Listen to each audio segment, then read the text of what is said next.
What's up, everyone? Welcome to Season 2, Episode 15 of the Patel and Kumar Show. I'm your host, Shivam Patel, coming to you live from San Antonio, Texas. And my co host, Mr. Kumar, coming to you live from Mumbai, India. Good evening to the Indian audience. Good morning to the audience here in the US. We are at the conference finals, Mr. Kumar. We got two very intriguing matchups. We're going to break it down here, give our predictions. We have so much to talk about today. And also, we're going to be debuting some new segments, Mr. Kumar. But first of all, how are you? Hey, thanks a lot. I am doing great. And namaste to you, Mr. Patel.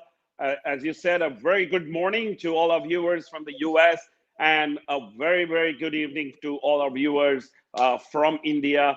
But what an exciting week it is. The unexpected is happening all around the NBA, the Atlanta Hawks, the Phoenix Suns, and you never know. We're going to probably get a champion who's never won the trophy before.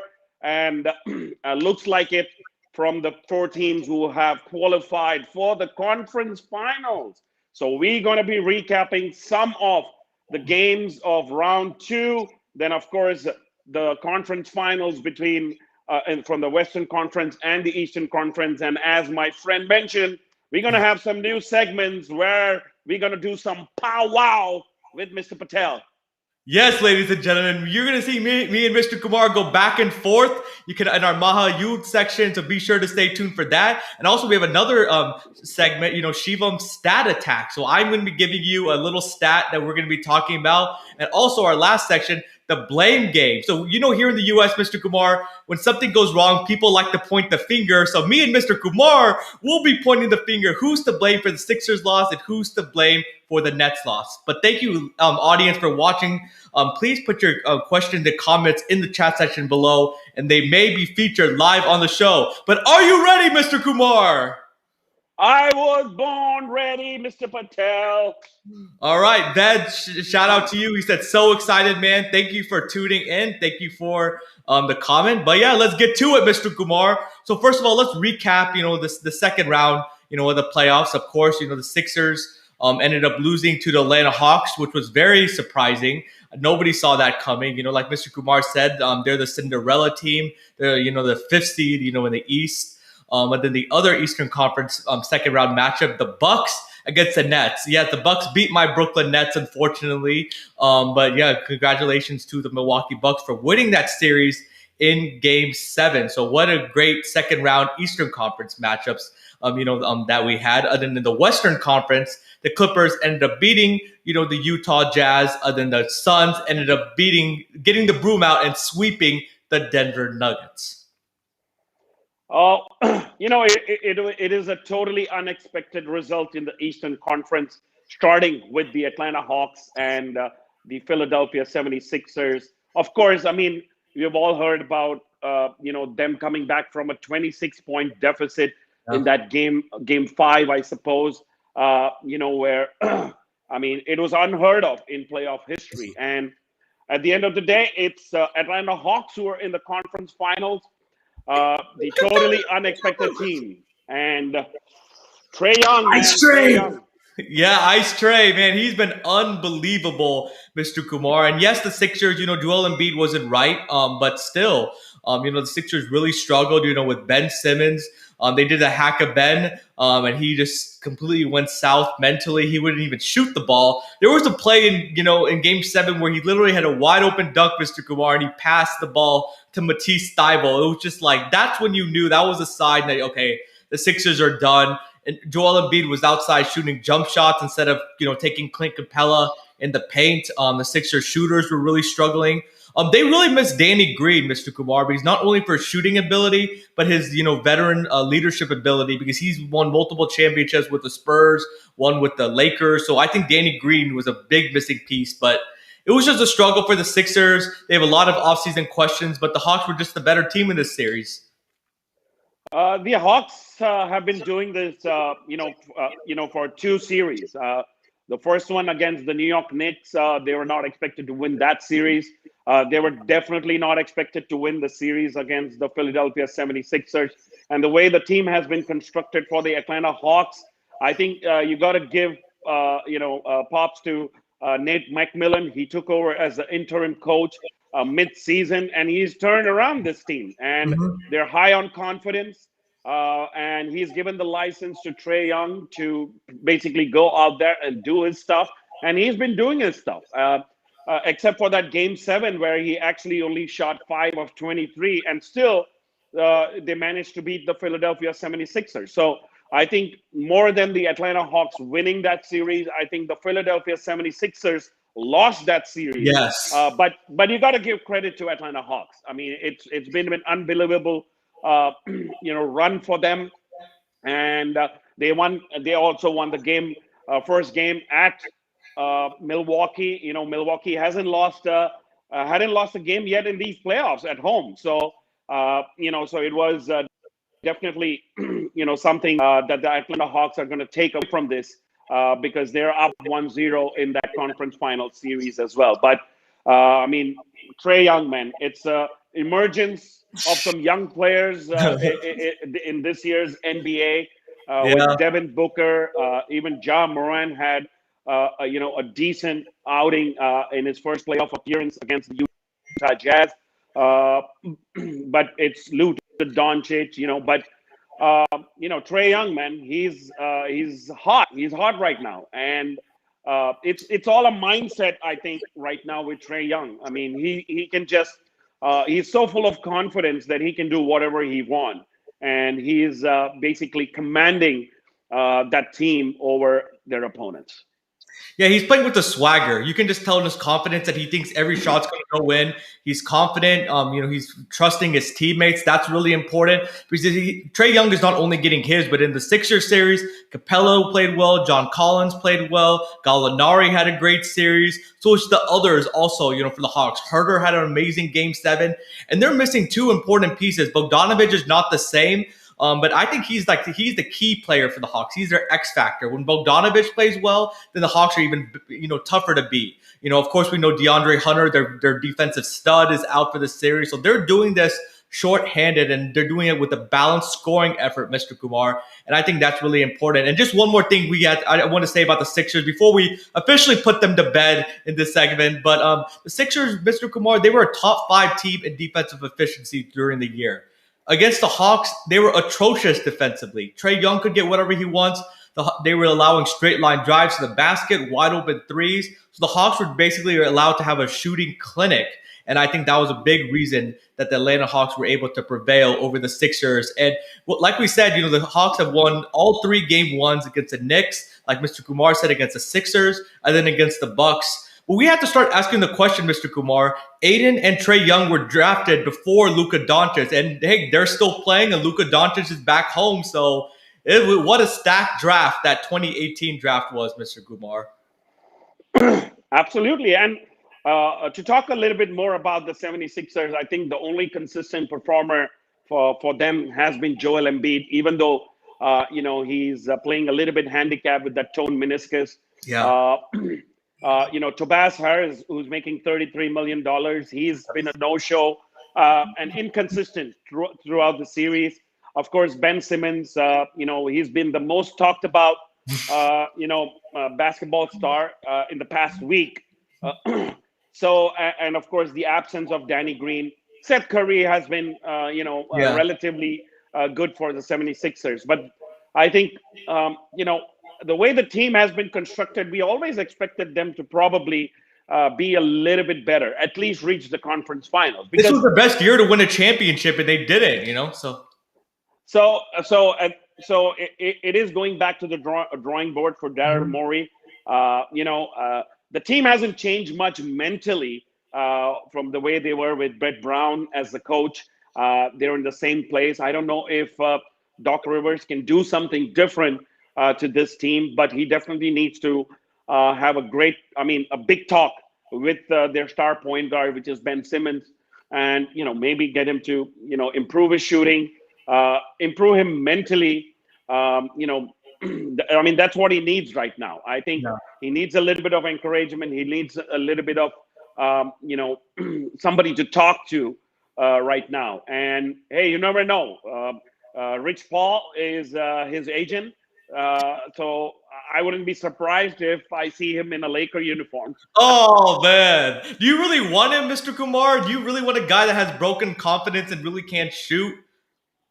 No, see, I mean, I totally understand his handicap in terms of he cannot. I mean, it's not like he cannot shoot. Of course, he cannot shoot, but he's great from inside the paint. He can actually drive in.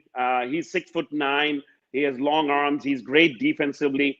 I think it'll work wonders if he has a mentor like LeBron James, because LeBron James, probably has the ability to probably kind of coach him and get his confidence up. That's I mean, I'm just trying to give you an example of what kind of a mentor he needs in a team. I know Joel Embiid is a great player, but I really don't think he's at a place where he can mentally elevate the players surrounded by him. Yeah, and right now he's really handicapping the Sixers. And Joel Embiid is 26, but he's injury prone and he's in his prime. So these are important years for the Sixers and for Joel Embiid's legacy. Or he could come to the Spurs, Mr. Kumar. We have the best shot shooting coach, Chip England. He can revamp his shot, teach him how to shoot. Spurs need a point guard. DeJounte Murray's. I think Ben is a little bit of a better player, but hey. We'll see about that. It's going to be an interesting offseason for the Philadelphia 76ers. But on the other matchup in the second round of the Eastern Conference, the Brooklyn Nets against the Milwaukee Bucks. Unfortunately, the Bucks beat the Brooklyn Nets in 7 games. What a game 7 that was, Mr. Kumar, on both sides. The shot making, the drama, the back and forth, the two overtimes, or the one overtime, excuse me. But what an exciting game 7 that was between the Nets and the Bucks. Absolutely, just a 1-inch disaster. That's what you call that game. You needed a smaller disaster. shoe size. If Kevin Durant wore a half size smaller shoe, the Nets would have won. But go ahead. Yeah, I mean, it's all about luck at this point in time. I think, he did the right play.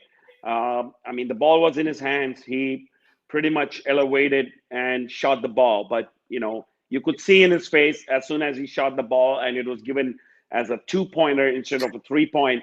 It was. I mean, he had spent all his energy, and it was such a tough overtime. I mean, I think the Bucks had like 2 field goals, and the Brooklyn Nets had just 1 field goal, and that's how the whole overtime went. And you got to give props to Giannis with that nice little sky hook, and of course you got to give props to Chris Middleton as well, making those shots. But I just feel a little bit sad for Kevin Durant.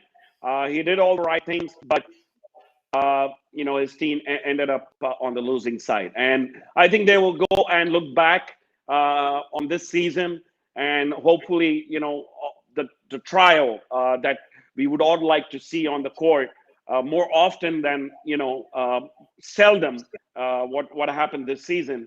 I think it's going to be an interesting season next year. And I don't want to hear about Kevin Durant cannot carry a team. He definitely can. In Game 5 he was amazing. Put the Brooklyn Nets on his back, won the game. Game 6 he had a great game, but unfortunately the Bucks were just too hard to beat. We actually did a watch party for Game 6, so that was pretty fun. But Game 7, yeah, Kevin Durant did all he could do. He was scoring at all 3 levels, attacking the basket, mid-range, from 3, going to the free throw line. He had like 49 points, Mr. Kumar. Joe Harris just needed to make just one shot, that wide open shot, Mr. Kumar, with 40 seconds left. If Joe Harris made that, he would have put the Brooklyn Nets up by 2. It would have not guaranteed that they would have won, but it would have been another step. And then Jeff Green only playing 13 minutes, Mr. Kumar, after he scored 27 points in Game 5. That was a head scratcher. I thought Steve Nash should have at least played Nicholas Claxton a little bit more because Lopez was killing them on the board. So he should have played a little bit more. So Steve Nash's rotations were a little bit questionable there, but Kevin Durant just needed one other guy. James Harden just had no lift on his shot. His threes were just wide left, wide right, short. He was not playing with confidence. That last shot was designed for James Harden, but as soon as James Harden got the ball, he was like, okay, I don't want this. I'm going to give it back to Kevin Durant in overtime. So if they just had one other role player step up and play, just make one or two shots. That's all the Nets needed. And at home, it was just disappointing. The Nets defense could have been a little bit better. They were not doubling Giannis. I think they played Giannis too much one-on-one, which was a mistake. Because you want to force the Bucks role players to beat you. I thought they overreacted a little bit, to Brook Lopez a little bit. So I think that the Nets just made some fundamental mistakes, but this is a learning experience for them. And Kevin Durant did all he could, but it just came up a little bit short. Yeah, I mentioned right at the beginning of this discussion, the margin was 1 inch. That's how closely fought the series was. I think both teams had their moments throughout the series, but at the end, as you mentioned, Kevin Durant was a little bit without support on the field, and the way the Nets roster is, I think they will have to make a little bit of improvement with their role players. I think the dependence on the trio is immense, and you really don't have a very good bench strength. Blake Griffin, he was a short-term rental after he got waived by the Detroit Pistons. So is I think Jeff Green. So there are going to be a lot of free agents at the end of the season, apart from this Joe Harris, who had, he was the number one 3-point shooter in the regular season. And he was a no-show during the entire postseason. So disappointing. Yeah, it was so disappointing. So yes, I mean, Steve Nash also a little bit inexperienced, I would say, as a coach. He did not make the right moves. Even in that game 7, maybe he should have called the timeout as soon as the Nets got the rebound. Maybe give a breather to Kevin Durant, drop a play or something along those lines. But they had a timeout left, and but it's a sad ending for for a team which was expected to probably win the championship. But I think everybody had apprehensions right from the beginning of the season, when the trio only played like 7 or 8 games during the regular season. So they got to figure it out next season as well. So let's hope. It'll be an interesting season for the Brooklyn Nets next year. It will be. And I have a stat about Joe Harris. I saw the stat. Earlier in this series, in the entire Bucks Nets series, Joe Harris shot 24% from 3. Giannis in the Bucks Nets series shot 26% from 3. So technically, Giannis shot a better 3-point percentage than the 3-point marksman Joe Harris. But again, I think he shot almost 48% from 3 during the regular season. Yeah, he was a leader. Exactly. He was the leader in the regular season. He even won a 3-point shootout. So Joe Harris is no scrub. He's a great 3-point shooter.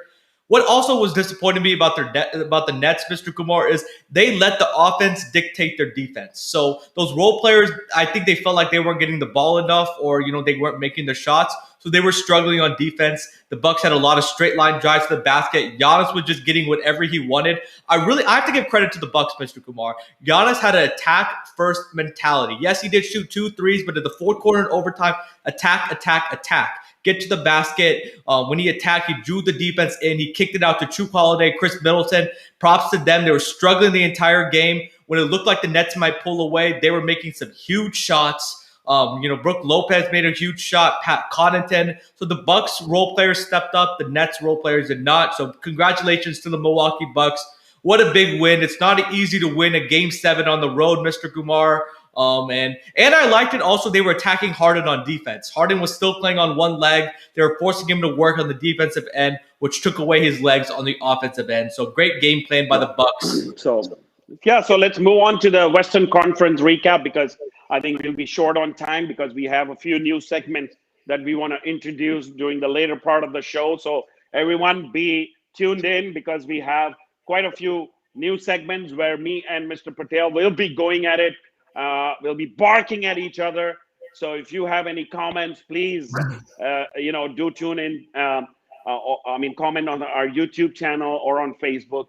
But once again, subscribe to our YouTube channels, Ekalavyas and Patel Pick and Hold Sports, because that's where we are, every Thursday at 7 p.m. But Western Conference, I think we already discussed the Denver and Phoenix, which was long done and dusted. There's not much to Phoenix discuss about that. It was one-sided. But I think the Clippers rose from the graves in two consecutive playoffs. They're down 2-0 with the Dallas Mavericks. They were down 2-0 with the Utah Jazz as well. But I think I did, advocate for Quinn Snyder to be the coach of the year after taking the #1 ranking, and I got to stand corrected because I think it was a poor coaching job done by Quinn Snyder in terms of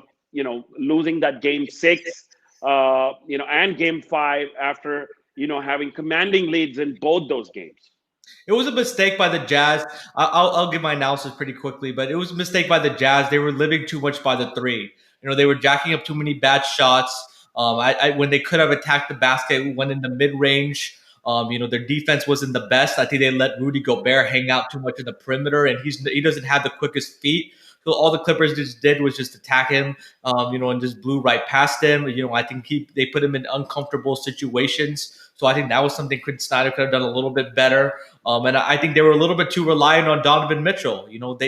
His usage rate was crazy in this series. There was too much isolation rather than the ball movement that allowed them to get the #1 seed, during the season, when they could have trusted their other players like Bogdanovich and Clarkson, and Mike Conley when he was kind of hobbled. So I think those were a little bit small mistakes by the Utah Jazz. But congratulations to the Clippers, man! What a series by Paul George! What a series by Kawhi Leonard. Marcus Morris rose from the dead. He played really well.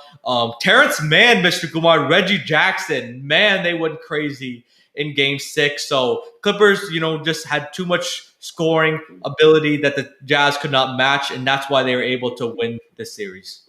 Yeah, I had picked the Utah Jazz after going 2-0, but I picked the Clippers.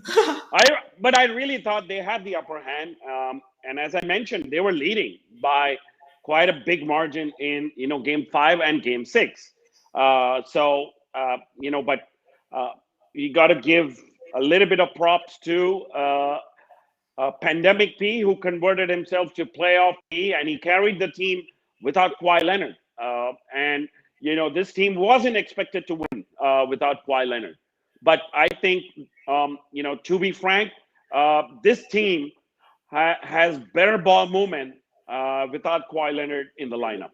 And they're a little bit better defensively. They're able to rotate more. I think they play more free offensively, because they know they're going to get their touches, and it's going to be more spread around the wealth. And they play a little bit faster, up and down pace than without Kawhi Leonard. So I think there's definitely, true. And I think congratulations to the Clippers, but now they're in a dogfight, down 0-2 again, to the Phoenix Suns. But Mr. Kumar, before we break our new segments, let's quickly talk about our predictions for the conference finals. So I know everybody, ladies and gentlemen, I want you to get involved in this conversation. What are your predictions for the conference finals? Who's going to win?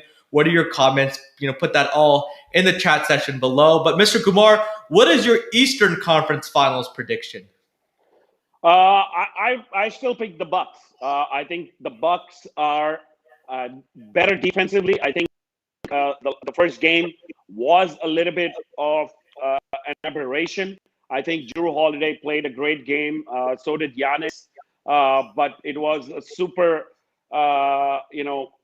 a superlative performance by Trae Young that got them to that win by a whisker, I would say. But I still pick the Milwaukee Bucks to win in 6 games. So I picked the Milwaukee Bucks to win in 7 games. Milwaukee has come back before, from deficits.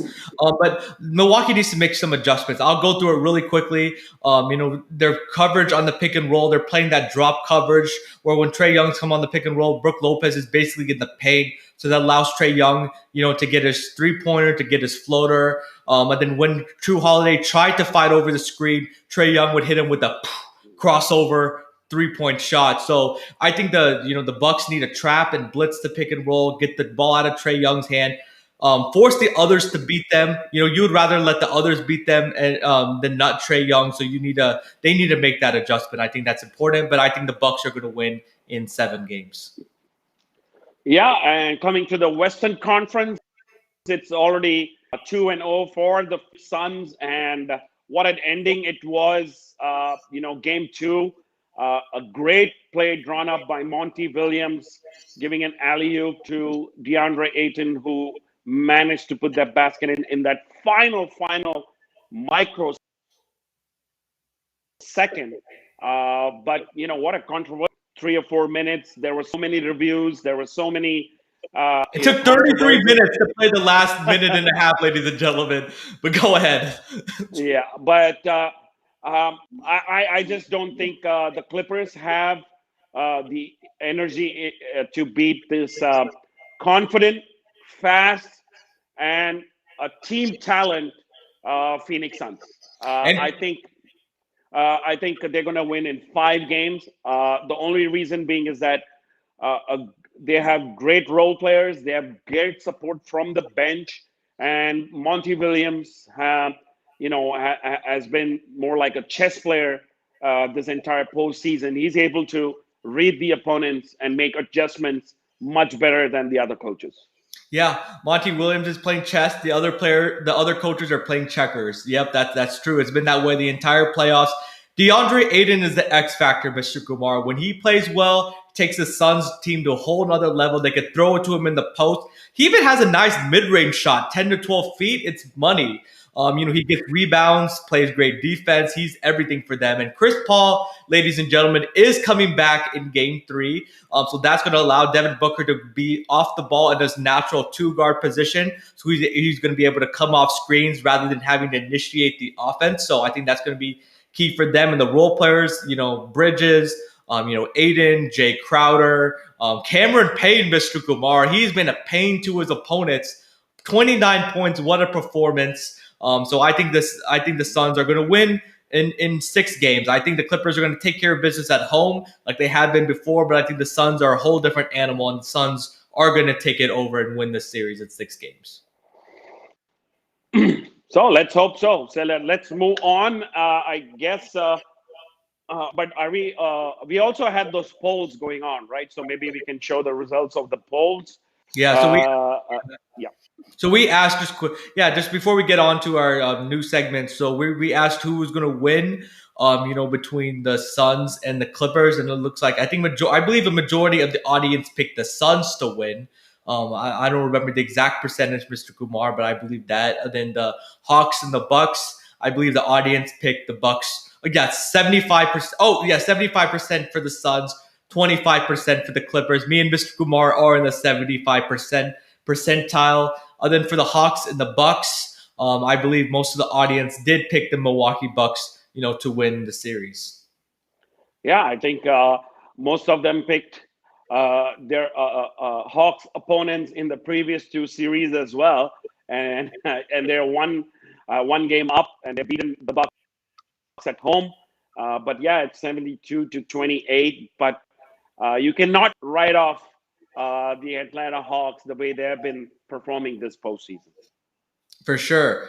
All right, ladies and gentlemen, let's move on to the blame game. So this is a new segment where after every series, me and Mr. Kumar point the finger. Who is to blame for the loss? In the U.S., again, like I said, we love to point the finger and blame.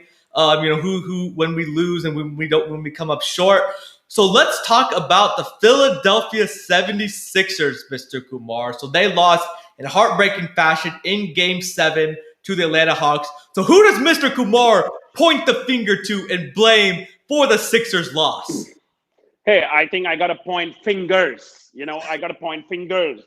I mean, you just can't blame one person for this loss. I think everybody is gonna. I think the whole of Philadelphia is gonna point a finger at Ben Simmons. But we knew right from the start that Ben Simmons is not a consistent scorer. Yes, he does get you like between 15 and 20 points, about 10, 12 assists, and at least about 7 or 8 rebounds every game. He's been consistent with that in the past 2 seasons, but uh, I just don't think Ben Simmons is the. I mean, I would point a finger at uh, Doc Rivers. I would point a finger at Joel Embiid, and I would point a finger at Tobias Harris. I think uh, Doc Rivers, because he hasn't elevated from the previous seasons. Uh, with Joel Embiid, I think he has not been aggressive enough when he needs to be. He's shown you that he can get you 40 points. He can get you those 15 rebounds. He can get you a couple of blocks. But he wasn't the same in those, final 2 games. And Tobias Harris, I mean, he's making, almost a max contract. He's a max contract player, an all-star, and but he's been a no-show. So I think I would blame these 3 people instead of just Ben Simmons. Yes, Ben Simmons, he needs to improve his shooting, his mental ability to take the shot, but he has the capability to go drive in and get those buckets. But I think the problem with him is mentally he's not ready to take those free throws, and that's why he doesn't want to go in and dominate inside the paint. All right, so I heard you, Mr. Kumar. I'm going to give a percentage. So I blame 60% on Ben Simmons, 20% on Doc Rivers, and 10% on Joel Embiid. And yeah, first of all, Ben Simmons, Mr. Kumar pretty much hit all the points. You're being paid, max contract, $30 million. You're the second star on the Sixers. You have to be aggressive. You have to go shoot free throws. You have to go to the line. You have to be able to score. And when Joel Embiid is struggling, he just didn't have that ability. He was just yes, he does a lot of great things like passing and defense, but I think his lack of aggression really affected those areas. So I have to give him 60% of the blame.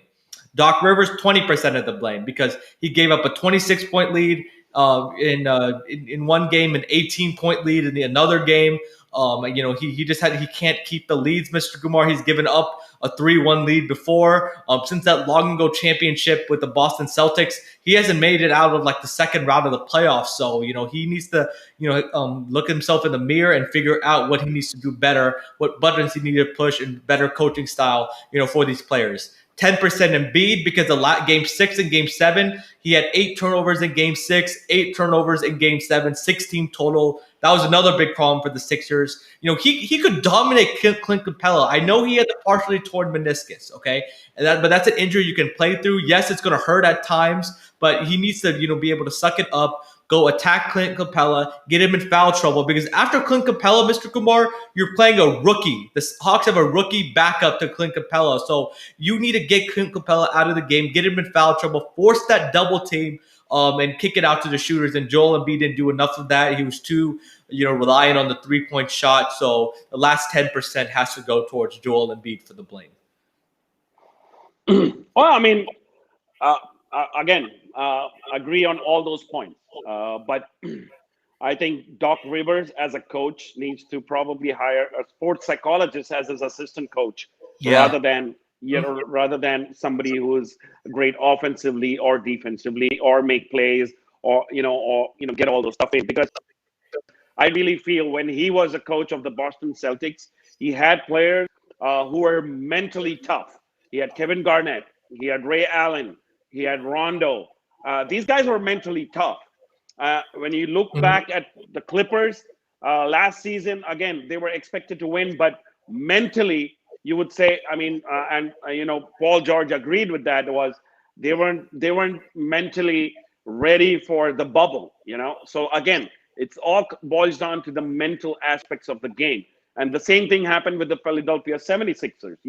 Mentally, they aren't tough to make comebacks, to make the opponents pay. I think Doc Rivers is a great coach.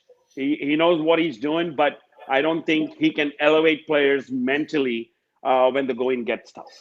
Yeah, exactly. When the going gets, I think you make a great point. When the going gets tough, you see Doc Rivers teams fold. Well, he needs to figure out what's the root cause for that. I think he needs to know his players a little bit better, his personnel, put them in the right spots. I think for winning, for Ben Simmons, maybe you could have, put him in the post, because he's more comfortable there. I don't know. Joel Embiid, you could have just, ran a couple more plays for him. Tobias Harris, when Joel Embiid was struggling, in Game 7, I thought they should have directed the offense a little bit more towards Tobias Harris because he was just standing there in the corner, just like waiting. I think he could have involved him a little bit more in the game, let him go downhill, use his size, use his athleticism. But again, it was just a failed effort by the Sixers. This was their best year to win the championship. Joel Embiid is not getting any younger. He continues to be injury prone. You have a lot of questions in Philadelphia, Mr. Kumar. The city is growing restless because you went through the whole process and you're not really getting any fruits from that. You haven't been out of the second round, Mr. Kumar. It's 3 straight. You lost to the Boston Celtics, the Toronto Raptors on that crazy game-winning shot by Kawhi, and in this series, So, Magic Johnson on First Take said Ben Simmons needs a fresh start. It's time to trade him. I would love to see him in a Spurs uniform, but hey, you never know what's going to happen, Mr. Kumar. But so, are you ready to move on to the Nets blame game, or do you have any Yeah. last points? I think we were just going to show the audience poll because we did an audience poll on who's to blame for the 76ers loss. I don't know if So yeah, it was Ben Simmons. The majority, they showed a little bit earlier when Mr. Kumar was talking. Majority audience thinks it is Ben Simmons to blame, for the Sixers loss. So, hey, we'll see. A lot of questions left, for the Sixers this offseason. But now our next section in the blame game is the Brooklyn Nets. And I know Mr. Kumar has a lot of points he wants to talk about in this section. Let's see, what he's going to say. But again, the Nets, had championship aspirations. They lost in Game 7 to the Milwaukee Bucks at home, Mr. Kumar. So who do you blame, for this Brooklyn Nets loss? And it can be multiple people. Yeah, I know. I'm gonna do a turnaround and ask you that question first, and let you answer it, and then I will go at it after you. All right. So I blame 80% on injuries, 20%, no, 10% on Steve Nash, and 10% on Joe Harris. The injuries, yes, you don't want to make excuses, but it's the reality of the fact. Kyrie Irving got hurt in Game 4. James Harden, 43 seconds into the series, pulled a hammy. He was never the same. He even had to rush to get back. You could just tell James Harden wasn't the same player. Kyrie Irving, you missed his ball handling ability because Kevin Durant had to initiate the offense and play make for everybody else rather than, having the ball in the right spots, and passes from Kyrie Irving. Then the role players, Joe Harris really struggled. Like I said earlier, he just missed key shots, down the stretch. Game 5, the Nets won despite of Joe Harris. Game 6, we were even saying on the watch party he was a no-show. It got so bad where the one shot that he made in Game 6 didn't count. It was a shot clock violation, and I just lost it on the watch party. It was just like, of course that would happen. And then Game 7, Joe Harris struggled. And then Steve Nash. I don't think he put enough of an emphasis on defense, Mr. Kumar. I think he was all about offense. He didn't, put Kevin Durant enough pick and rolls. I thought he could have involved, Blake Griffin a little bit more, inside. I thought he could have played Nicholas Claxton a little bit more when Lopez was really dominating the paint. He could have played Jeff Green more minutes after Game 5. So again, quickly, 80% injuries, 10% Steve Nash, 10% Joe Harris. I'm curious to what your percentages are, Mr. Kumar. I don't have a percentage. I'm going to point a finger at only one person, and that's Sean Marks, the general manager of the team. Maybe you might be surprised by my choice, but you had the two best players, two of the best players in the league when you signed in, Kyrie Irving and Kevin Durant. Of course, Kevin Durant wasn't there last season as well, only Kyrie Irving. And you also traded most of your assets, to get in James Harden. And any uh, general manager would love to do that, because you're getting now three of the top 10 players in the Yeah. league currently. Um, we had question marks on Kevin Durant, whether he would return back to his 100%. But he showed that he's more than 100%. Yeah. Um, you always had question marks on Kyrie Irving and James Harden in the postseasons, because in the last 5 years, James Harden has not been such a great postseason player. Kyrie Irving has been a no-show in postseasons in almost three of the last 5 seasons. Um, and you pretty much had no role players on your bench in order to support these three. I know offensively they were extremely strong, and you know uh, on books they were probably the best team, and they were the team to beat. And the biggest mistake he also did was hire a novice, a rookie coach in Steve Nash.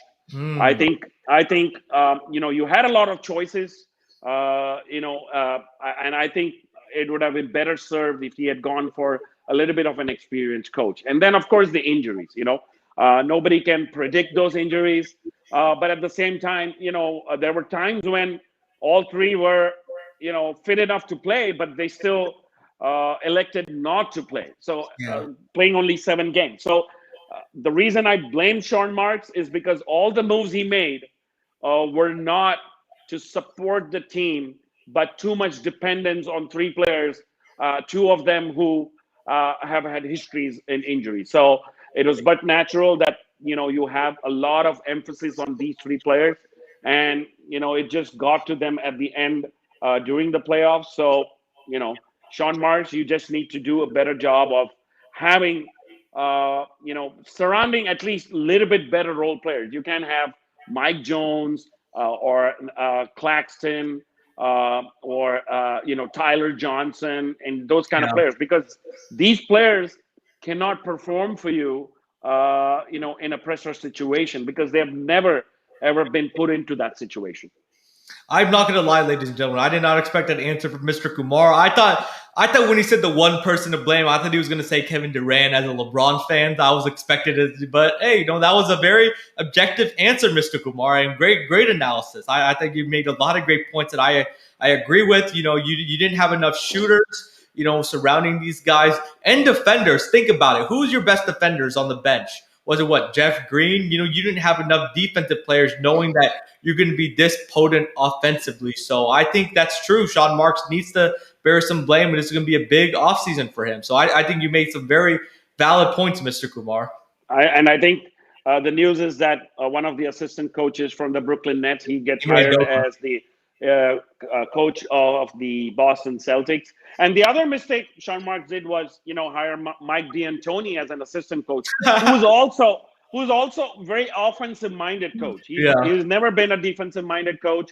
I know he's worked with Steve Nash before, when they were, when he was coaching the Phoenix Suns. But I think their defense improved in the postseason for sure. But Yeah, a little bit. Yeah. Yeah. yeah, but I think they'll have to break the bank a little bit to get a little bit of decent role players to come in next season.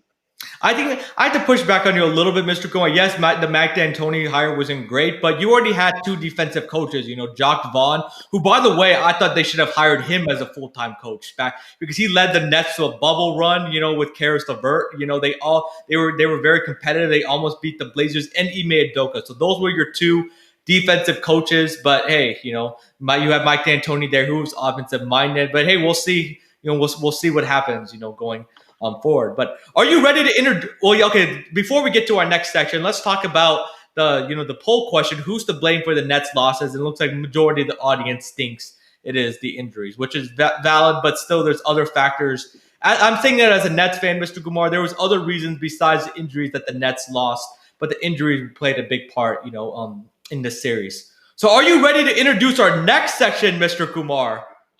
Oh yes, I'm going to wear my boxing gloves and do the Mahayuddh with Mr. Patel.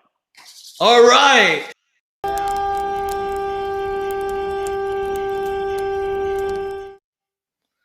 Welcome to the Mahayudd section, the great war between me and Mr. Kumar. We're going to go back and forth. It's going to get a little heated here. But Mr. Kumar, what are we going to be talking about in this section? Well, it's my favorite topic, a comparison between Kevin Durant and LeBron James on the aspect of getting blamed for the loss. You know, I think, I don't think it's the same because when the Lakers lost to the Phoenix Suns, of course, the Lakers were also dogged with a lot of injuries, especially with Anthony Davis, True. Dennis Schroeder as well. I mean, everybody blamed LeBron James because he didn't elevate his game and started scoring 50 points like Kevin Durant. But nobody, I mean, we just saw just a while back, the audience thought the injuries were to blame for the Nets' loss. Nobody ever thought to say, hey, it's Kevin Durant. But when it comes to LeBron James, hey, I mean, he's LeBron James. He just got to be the Superman. And if the Lakers lose, it's all on LeBron James. And that's how the world goes, and that's how the media goes, and that's how the public goes as well. Well, okay, you make some good points about that, but okay, the difference is that in that game 6 against the Phoenix Suns, what did LeBron score? Like what, 22 points with something like 20 something points, I think, in that series. I don't know if we know the exact amount, I but think I think he had 26, 9 assists and 9 rebounds or something like that. Yeah. so we basically almost had a triple double in that closeout game, But Kevin Durant in his closeout game in Game 5 and Game 7, particularly in Game 7, he had 49 points. So I think Kevin Durant doesn't get the blame because he scored 49 points. You could just see he was tired. It was just Kevin Durant or bust, Mr. Kumar. It was basically 1-on-5. Kevin Durant was the entire Nets team against the five Milwaukee Bucks players. So I think Kevin Durant was a solo, and he still scored 49 points compared to LeBron, only scoring like 26 points. And you can see Kevin Durant was doing everything he can to lead the Nets to victory. And at that time, with the Lakers, they just had better role players, Mr. Kumar. They had KCP and Caruso and Kuzma. So I think they had better role players than a hobbled James Harden. So I think that's why Kevin Durant doesn't get the blame because he scored 49 points in that closeout game compared to only 26 points by LeBron James. Well, I mean, we have another LeBron supporter in our audience, Prashant Yamkar, who thinks LeBron James is a complete I team player. disagree. I disagree, but go ahead. Kevin Durant, Okay. Mr. Kumar, you saw he can pass the ball, not at LeBron's level. He's not the passer that LeBron is, but he can dish it out, Mr. Kumar. He has been able to assist the ball. So I disagree with that, Prashant. But go ahead, Mr. Kumar. Yeah, the problem is, I'll give you an example. In 2017, I think, LeBron was playing against KD in the finals. It was game one, I believe, and of course, LeBron carried a Kyrie-less team to the finals Mhm. with a supporting cast of J.R. Smith, Kevin Love, Tristan Thompson, and other role players. And I think he scored about 51 points in that game one, and the Cleveland Cavaliers still lost that game, if I'm not mistaken. And still, everybody blamed LeBron James because what happens is if he takes too many shots, it's like, hey, I mean, he's playing all alone. If he chooses to pass the ball like he always does, it says, hey, he should be taking the shots himself. The problem is whatever LeBron does is the opposite of what the people would say. I mean, he did the same thing against the Phoenix Suns. Unfortunately, I mean, the shooting of the Lakers was so bad during that series. I think I believe they shot like 26 or 27% from three, and they had more open 3-point opportunities, and there were a lot of them facilitated by LeBron James. So 50% more they would have got to about 34, 35%, and it could have been a better series for the Lakers. But again, the blame is going to be on No, LeBron. Hey, why did he pass the no, ball? He knows that he's no. not surrounded by shooters. Mr. Kumar, okay, by the way, okay, if you want to talk about LeBron doesn't have the supporting cast in that series, what did Kevin Durant had? A Joe Harris that shot 24% from three, a Blake Griffin that was old and washed up, practically didn't do anything, a Jeff Green that struggled, a Landry Shamet that struggled, a James Harden on one leg. It went to a point where I cringed every time James Harden shot the ball. I did not want him to shoot the ball, Mr. Kumar. So Kevin Durant had that same supporting cast, but he uplifted them and kept them in the game because of his scoring prowess. I want to go back to that. You talked about that Warriors Cavs series, right? I believe you were talking about game one, right? In that series when LeBron had 51 points.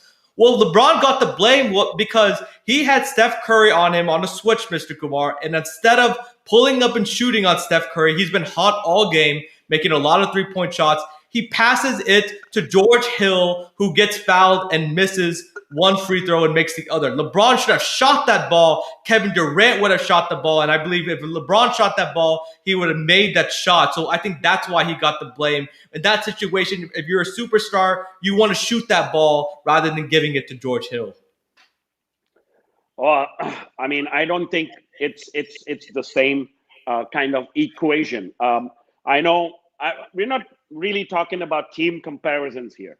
What we're talking about is, how does the media or people perceive, after a series loss, whether the blame should be more on Kevin Durant, the blame should be more on LeBron James.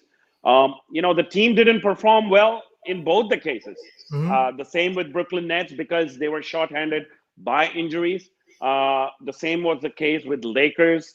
With injuries as well to Anthony Davis.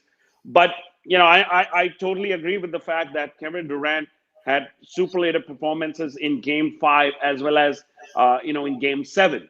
But when you go out there, it's like injuries were the problem for the Nets, whereas the injuries were never a problem for the Lakers. No, I heard I mean, people. that's how. I mean, that's how. I Oh, mean, it's perceived as, and going on to blame LeBron James because he didn't elevate his game and score 50 points in that game. He should have dominated the Phoenix Suns by going out there exactly. and scoring 50 points. Exactly. Kevin Durant had a harder opponent in the second And, round. and he himself has told you before the start of the postseason that he's not 100% either. He was, but Kevin Durant, he scored 50 points against a better team. LeBron, struggled against the Phoenix Suns, but I didn't hear the blame, Mr. Kumar. I heard people acknowledge that, okay, yeah, the Lakers were injured, so he shouldn't get as much blame. I don't see people like criticizing LeBron. People acknowledge that without Anthony Davis, it's hard to win in the NBA without a second, with the second co-star. So I don't think people were blaming LeBron as much. But Prashant is saying KD had the best supporting cast at Golden State. Still, he was never a complete team player. I disagree again, Prashant. He was feeding it to Steph Curry and Klay Thompson, but he had to be aggressive because he was the best player on that Golden State Warriors team. Remember, Mr. Kumar, after LeBron came back from them on 3-1, Draymond Green came crying in the parking lot. Oh, Kevin, please join me. Kevin, please come save us, Kevin. They knew that they couldn't win without Kevin Durant. So that's why he had to be the leading scorer, but he was still a team player. That's where he learned to be a team player, Mr. Kumar. And then another point I want to make was those Kevin Durant and OKC years, Mr. Kumar, when they blew that 3-1 deficit, Kevin Durant was putting up great stats, but people still blamed him for when they lost. Oh, Kevin Durant's putting up empty calories. So he did get the blame when he was putting up these great stats and when they were losing to the Golden State Warriors and they blew that 3-1 lead. Man, I don't know how the roof would have blown if it was LeBron James in place of Kevin Durant taking that last shot and airball it. I think people would have blamed him to say, He was "Hey, tired. He was LeBron tired. James, you scored 48 points. You were tired, but that's No. okay. You got to make that basket and win the Uh, game. That's your job. That's how the next day's headlines would have been." Mr. Kumar, he made the game tying shot in overtime. So you saw he's the reason that the Nets were in that overtime with that shot. You saw that he was tired. You saw that he was running out of gas, Mr. Kumar. And it was a bet. You even said it earlier. Steve Nash didn't call a timeout. James Harden was supposed to take that shot. Kevin was not expecting that ball to get the ball back from James Harden. So it was it was just a throw up shot because the time was going out, Mr. Kumar. We need some context for that shot. So let's agree to disagree and We're move never going on to agree to on that. another section because I don't. I think we can go on for a whole week till next Thursday, 7 p.m., and we'll be still going at it in terms of who gets the more blame, whether it's KD or whether it's LeBron. But one thing I gotta agree with you is that Kevin Durant was sensational in that series, and he's laid rest to all doubts about how his comeback would be, and he's also committed to the United States roster Yeah. for the Olympics. And we have a great roster to Kevin Durant, and I think we're going to see reemergence of LeBron James next season, and I have that hope. Yeah, no, I want to see that. I want to see the reemergence of LeBron James. I want to see Kevin Durant and LeBron duel out in the finals. They'll settle this debate once and for all. And Prashant, he's still going. That if LeBron was in KD's situation right now, he would have had 7 to 8 rings. Hey, it's hard to debut that point, or debunk that point. Kevin Durant did join the super team, but he was the best player on that super team. But that is another conversation for another day, Mr. Kumar. As we're getting ready to close the show, one more segment we have. So the lottery took place, Mr. Kumar. Last night, the Detroit Pistons got the #1 overall pick. The Houston Rockets were #2. The Cavs were #3. The Raptors were 4, and the Magic at 5. Oh no, 5. No, before that, actually, excuse me. Let's talk about. Actually, just go about with the lottery, and then we will close the show with the stat attack. Yeah. So we will close the show with the stat attack. But the lottery, Mr. Kumar, the Pistons getting the #1 pick and get the right, most likely, to draft Cade Cunningham. Oh yeah, I mean, I think, that's what the expectation is. But I think Orlando Magic has a couple of picks on 5 and 8. Golden State Warriors has 2 picks with the 7 and 14. And there's also speculation that the Oklahoma City Thunder, who are going to be picking 6, they may trade that pick in terms of for Kemba Walker or something like that.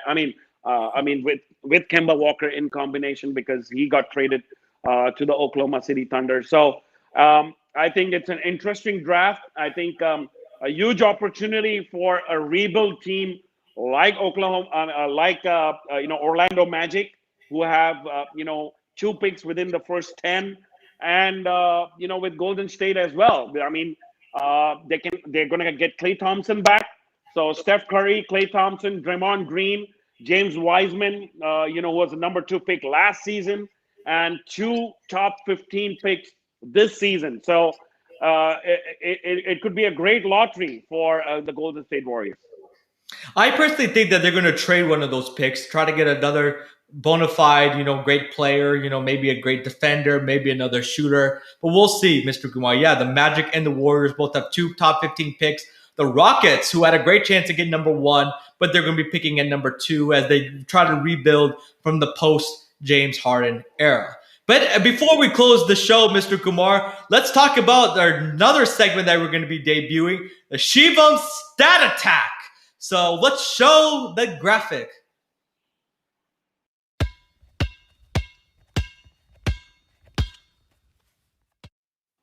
All right, are you ready for this week's Shivam Stat Attack, Mr. Kumar? Hey, don't attack me. All right. So this week's stat attack is going to be, so in the Brooklyn Nets, Milwaukee Bucks, Game 7, Brooklyn and the Bucks and the Nets bench only combined for 5 field goal attempts. Yes, you heard that right. The bench only combined for 5 field goal attempts the entire game. The fewest of any playoff game since 1971. When you say the stars show out in the playoffs, well, that was true for this series. It was all the stars, the Chris Middletons, Drew Holiday's, Giannis's. And on the net side, it was Kevin Durant, Mr. Kumar. So what a credible stat. Yeah, and I think that's also because you had James Harden, who sat out only for 39 seconds during that game. You had Kevin Durant playing all 53 minutes of that game. I think Giannis played 52 minutes. Chris Middleton played 52 minutes. So it was pretty much like the starting five, playing throughout, the game and the overtime. Uh, Man, I mean, and especially I think the other aspect was that the bench of the Brooklyn Nets didn't even have a single field goal attempt during that entire game, if I'm not right. Yeah, it was crazy. You usually think that the others, you win playoff game with the role players. Well, it was completely the stars. Like Mr. Kumar said, they played the entire game, and it was the stars that really showed out in the bright lights of New York. And the Buck stars, unfortunately, were a little bit better than the Brooklyn Nets stars, and that's why the Bucks were able to win this game 7. So yeah, these are our new segments, ladies and gentlemen. I hope you enjoyed it. The blame game we're only going to do after the end of the series. So after the conference finals, we're going to debut the blame game again. But the Mahayud, that's going to be every week. And then the Shivam stat attack, that's going to be every week too. So isn't this exciting, Mr. Kumar? We have a couple, new segments that we're adding to the show. Yeah, of course. I got to be ready with my boxing gloves every time now. Exactly. So thank you everybody so much again for watching. Remember to connect with us at Patel and Kumar on Twitter and Instagram. You can watch the show live and on demand on the Ekalavyas YouTube channel and the Patel Pick and Roll Sports YouTube channel. Absolutely. So, again, join us every Thursday, 7 p.m. until otherwise, we mentioned that we're going to come with a live watch party if it's an interesting game. But nevertheless, we may see you back on Thursday, 7 p.m. India time, with the recap of the conference finals. And you never know, we may have an interesting guest as well. So Yeah. tune in to the Eklavya Patel Pick and Roll Sports YouTube channels, but make sure you subscribe to all our channels as well as on YouTube. Till then, we hope to see you back next week. Yep. Peace.